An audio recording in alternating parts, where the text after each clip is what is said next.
one of the things the community have to do now, if all white policemen in the country fell in love with black folks and never kill another black person in the next 100 years, right? And COVID go away tomorrow, we'll be in the same situation we were in before it all started. You know why? Because we do not control the economics, the politics, and the culture where we live. We do not own the real estate and manage land, labor, and resources where we live, okay? We're not the primary provider of food, clothing, shelter, and safety for our children, our women, and our family where we live.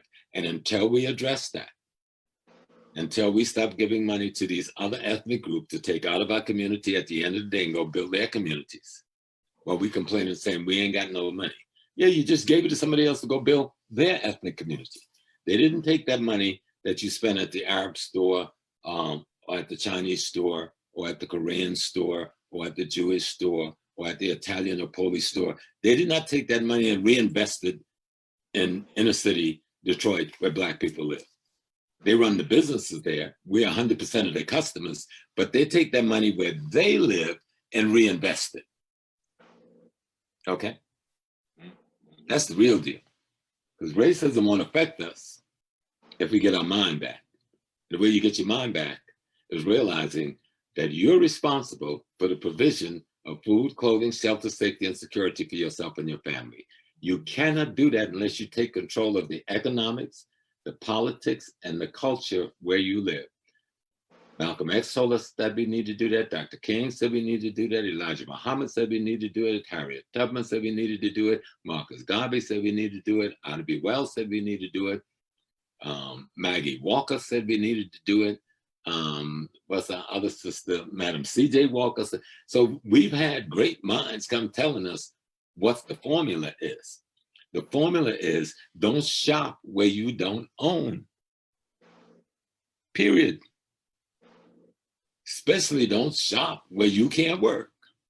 Don't spend your money unless they show you how they're going to reinvest some of that money in the community you live in.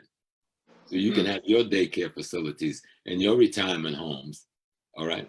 Then the other piece we got to do, young black people and older black people have to stop saying, I'm not going to get involved in politics. Then you need to move to another country because you're in my way, okay? You move someplace else. Stop playing. Or I'm not an American. Stop being silly. Geopolitically, if you live in the United States and you pay your tax here and you earn your money here and you own your home here and you pay your mortgage here, you're an American. Stop lying to yourself. But America is not a race. This is a geopolitical place. I'm an African racially. And what comes with being African is a history, a culture, and a value system, if I begin to learn it, that will inform me, right?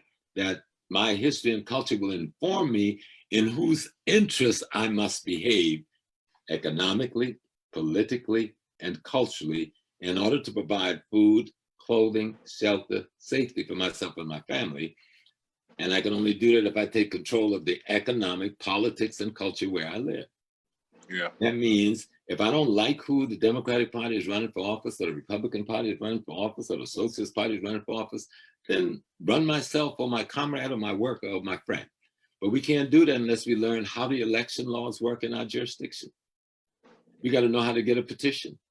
We got to know how to have the courage to go around the community and get the community to sign your petition, to put you on a ballot so we can run the criminals out of office. But just sitting there saying that criminals in office, yeah.